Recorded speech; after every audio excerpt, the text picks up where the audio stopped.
So let's take a look next at our recruitment and onboarding.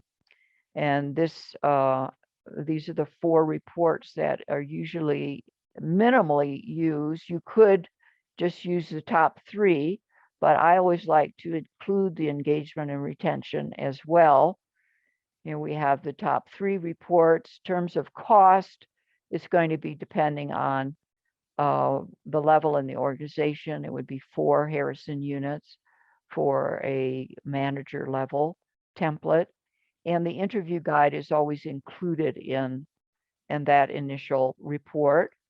And then how to attract the candidate would be another report. And then, as I say, I like to use the engagement and retention as well. So here we have the job success analysis. And we first see the percentage of fit, overall fit with the role. And you can see if you're going to be looking at this measurement, how important it would be to customize the template. This happens to be Senior VP of HR that we were looking at for this example, 74%. So a little bit in the yellow in terms of fit. I was sharing with Shauna as we got ready for your coming into the program today, that one of the executives, HR executives that I've been working with for many years, started a role, and then now he has left that role within less than 3 months, devastated by the experience. But he said the painful lesson was that he should have interviewed with the CEO and did not. For the role, he was reporting to the COO. So Janet, as you start to do your interviewing, make sure you get an opportunity to interview with the CEO, even if you're not going to be reporting directly to that individual. So the fit is one thing. How it fits with the organization, how it fits with the culture is another thing to consider as well. And then we have at the bottom here, also being able to look at the eligibility and, if desired, the quantitative critical thinking assessment, which is a separate questionnaire. We'll look briefly at it here in a moment. We didn't do that for this individual, but can be used for managerial roles or technical roles that critical thinking or analytics, quantitative analytics in specifically are needed. All right, and then we know that there's 3 categories of the traits in suitability: the essential traits, which we want high scores, the higher the better, and this is the range that trait would impact the particular role. And Corinne mentioned earlier how her takes initiative was really high. And in fact, on managerial templates, leader templates, you will see takes initiative as usually the top trait. And even in other roles that are non-leadership, takes initiative is still represented, typically in the essential traits, because it's so important to be able to perform. And then we have the desirable traits. We know that these just looking at them in terms of meeting a threshold. And so the bar only goes to the left. We want to have these sufficient for the role. And this person has a moderate score, but if they had a high score, it would just show green here.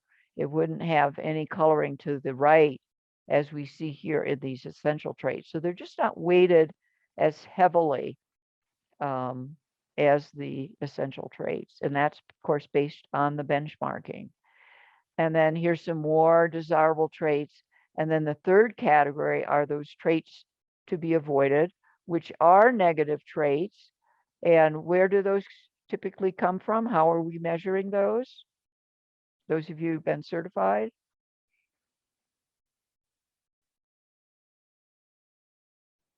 The paradox. Where do we measure?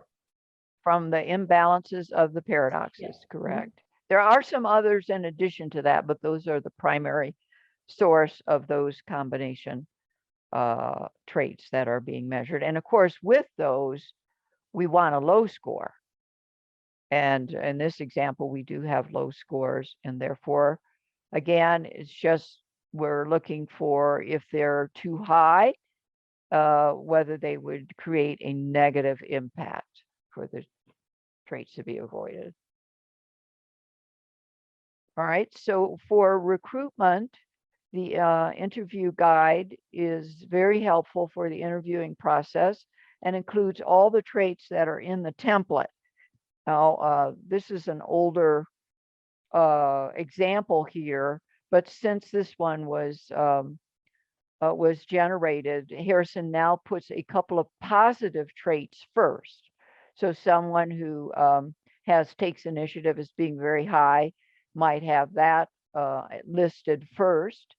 And then, of course, the company through an interviewing process can grade how they perceive the trait for the individual.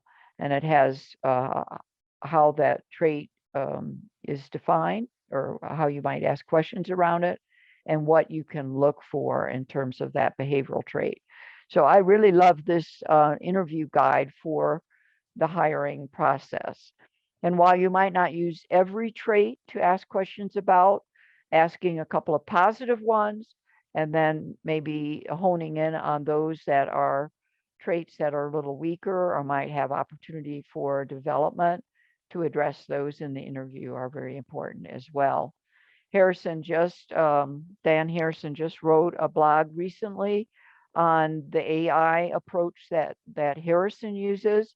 And one of the points that he made in the article was we don't rely just on technology to make or break a candidate. We're selecting in.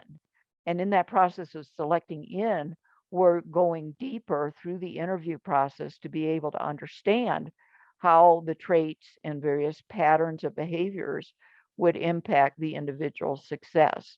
So AI is important, but not in isolation from the interpretive process by the interviewers and the hiring authority.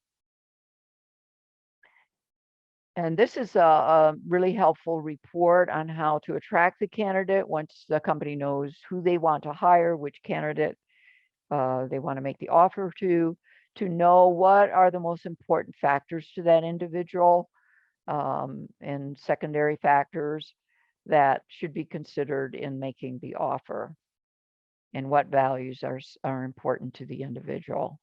So that's a useful tool in making the offer. So in summarizing that recruitment process, we know that Harrison addresses both the eligibility and the suitability or behavioral in order to build those success formulas or job success analyses. And we can use it in the pre-assessment area before hiring. We can use it during the interviewing as well, and making that final decision. So customizing the job success formula would be important at the front end, looking both at eligibility as well as suitability. And of course, the overall score takes into consideration all of those factors, and maybe also quantitative critical thinking if that assessment were used as well. So let's look at the quantitative critical thinking very briefly. It considers the logical, numerical, as well as verbal reasoning in the questions that are presented. I personally have never taken it, and I know none of you have either, but I did use it with a client. So we experienced it with a benchmarking that they were doing. And it can facilitate that hiring decision and assessing appropriate roles and responsibilities. So here's an example of a report. It does have that overall matching score at the top. This particular individual was in the yellow in terms of their score relative to the norm and the ideal, which are listed in the green areas. And if the person had scored lower, then their score would be down in the red. What's really interesting about the questionnaire itself is that you can start where you want on the report. So let's say somebody decided to start at level 7, on the questionnaire, but they were struggling with the answer. Harrison would take them back to a lower level. So what that does is speeds up the time, because most of the, in quantitative critical thinking or aptitude assessments, IQ assessments, they take generally a long period of time. And with this unique approach that Harrison takes, usually you can complete it still within the 20 or 30 minutes time frame. All right, to summarize the capabilities for Harrison's recruitment application, you can do your tracking, and a lot of organizations have the automated application tracking system and automated screening, but Harrison could be integrated with that or used in tandem with the system that they're using. You can set up recruitment campaigns with it. As we saw, it addressed both the eligibility and suitability, so you get the right person with the right role. Okay, so it can be connected to the applicant, the ATS? It You has can a directly connector? connect it, but in most cases, companies are finding that it's best to use it in tandem rather than directly integrating it. Okay. So do you know it's an API or it's another kind of connector? Then we'd have to talk to technology people to actually integrate it, or organizations are finding that to be, not cost effective, and that it's better to use in tandem as opposed to integrating it directly. Thank you, Sharia. And then for your predictability, of course, you first want to look at the eligibility and then also the suitability, and then finally looking at the organization, the boss fit, as well as the engagement and retention. I had to get the engagement and retention in there for hiring. All right, so let's take a look at one example. This is the client that I worked with that had an unusual role. And so we customized their JSA. The problem was that the sales role was both technical as well as requiring the sales capabilities. So it was a water treatment sales consultant reporting to area managers or district sales managers. And it was in the water treatment sales arena. So the solution was to, first of all, customize the JSA, and I worked with the HR recruitment manager in that process. And we also included the interview guide with the final product. And you can include new questions into the interview guide through that customization process. And then the recruiter would administer the Harrison, but then the actual interview guide would be used by the manager who was the hiring authority. And they had a process they called the ride along, when they would address those questions with the candidate that had been selected. So it was kind of a preliminary before the 90 days kind of thing was up. That's when they would use that interview process. And they had 2 divisions that were using the Harrison. Now, this is just a peek at looking at the customization before we actually go into the system to address specific traits, whether essential and desirable and so forth. We do this workshop focusing on the key performance indicators or factors, so that we can be more specific in the selection of traits and the weighting of those traits. So this is just an example of how we looked at it for this particular sales position. And generally, a worksheet would be, 2-3 pages in length to be able to address all of the key performance factors and other eligibility factors that might be important. So we address both in that worksheet approach.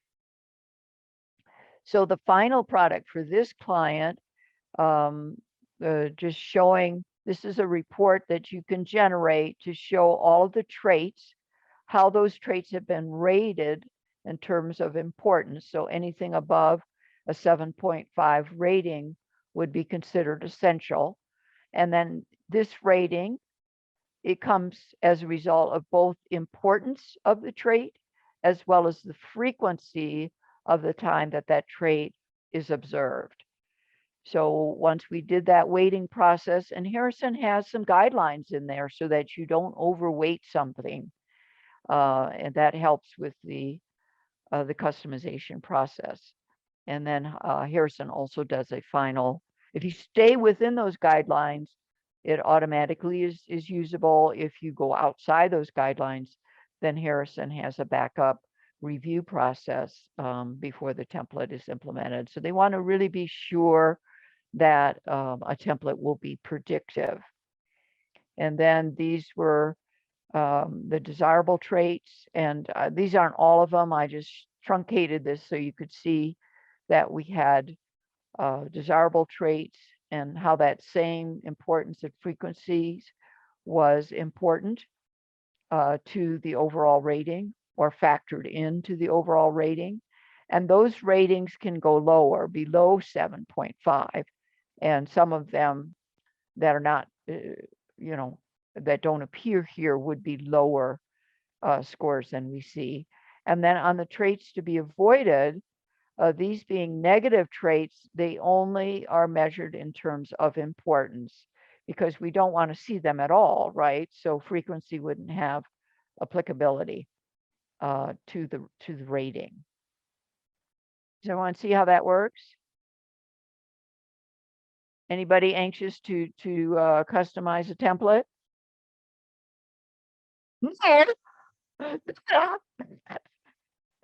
Okay. All right. So the results in this particular application for the first year of the pilot, it demonstrated improved new hires, which is an important factor. They then also saw some need for adjusting the JSA after that experience. And then for the second year, they established some analytics to measure success and looking at the retention factors, of course. And then in this year also, we implemented the Canadian group for the process as well. Is there any questions about that example? Cheryl, I had a question, and you may have mentioned this already. Was this looking at internal hires, external hires for the role, or both? This was looking at external hires primarily. So now they may have had some internal candidates, but it was primarily external. So you could use it for either or both? Oh, absolutely. Okay. Yeah. Do you think there would have been any differences in what you were looking at, or would it be the same and it's just dependent on which you might want to look at both groups? Well, there might be some differences just because the person would already be familiar with the organization and the technology.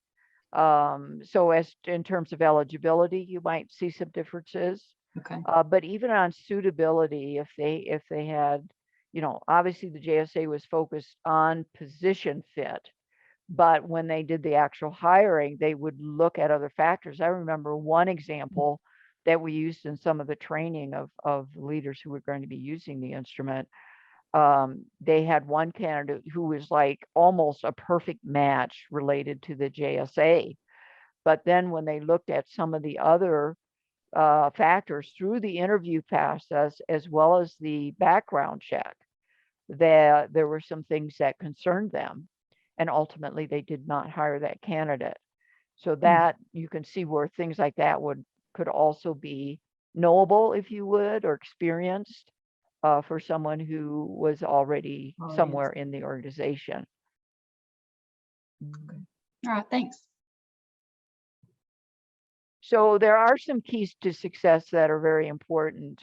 Taking a strategic approach, as we, mentioned in our introduction today. If you're not strategic about the approach, usually the selling of the process will be difficult to get everybody aligned with it. And they did have to have the regional executives agree to the implementation. So you want to get them involved and being sure that it's aligned to the business objectives. And then in terms of getting leadership buy-in, we had to get the managers who were doing those ride-alongs comfortable with implementing it. So we did some training with them.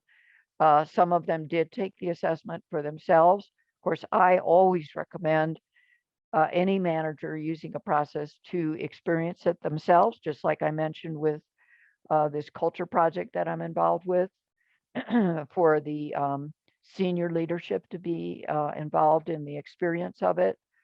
That greatly helps with the buy-in process, so that they understand the reports, they understand why they're predictive, they can have confidence in them, and they're just more comfortable in using it for the candidates.